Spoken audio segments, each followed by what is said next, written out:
You've got some PS3 related stuff for us. I do, and that's actually something that's really cool, and that's the Ps3 User Interface. What's cool about this is a lot of people have taken sneak peeks with Gorilla Cam type stuff on YouTube and whatnot, but no one's actually ever plugged into the system and seen what it looks like straight from the source. We actually did. They gave us permission, and that's what we're going to bring you today. We're actually going to take a closer look at it. It sounds pretty good, and it's always better when you have permission. That way they can't arrest you for it.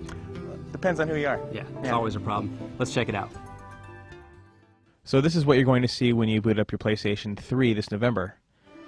We start off here with this very nice user menu.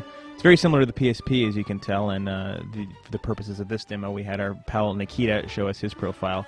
Very simple. You can log in or out just like you can on Xbox Live. And then here we have system updates. So it works just like a PSP, where you can hook up and grab the latest updates if you're connected to the internet. And then system settings, which is pretty self-explanatory. You can go ahead and hop in there and fix whatever you need to. Date and time, of course. Also very explanatory. Nothing here out of the ordinary. Daylight savings times, you can turn it on or off. And then display settings, which the way we've got this connected right now, we might not want to mess with that yet. But we do have sound settings, and here you can see you can choose HDMI, optical, AV, and we won't mess with those either, that way you can hear it. And it's very straightforward, as you can see, really easy to navigate, just like the PSP.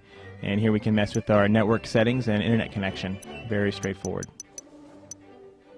Here's the game menu, which right now, since it's running off a debug system, isn't telling us the name, just showing us the directory.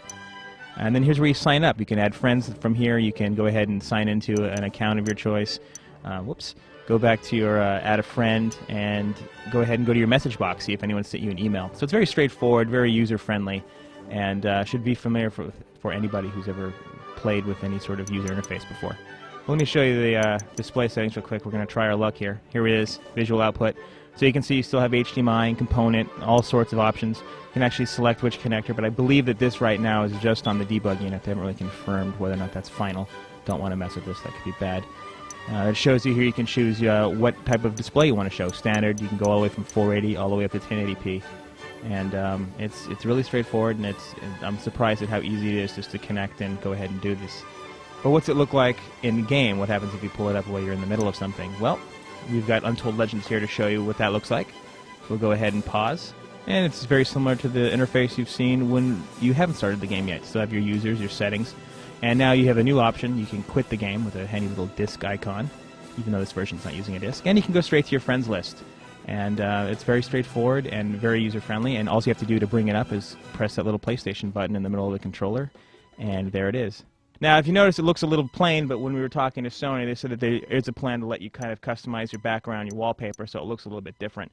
They haven't really talked about the extent of how it's going to look different yet, but it definitely is going to have a bit of that user-defined flavor to it, so don't worry about having to stare at nothing but blue for the rest of your PlayStation 3's life.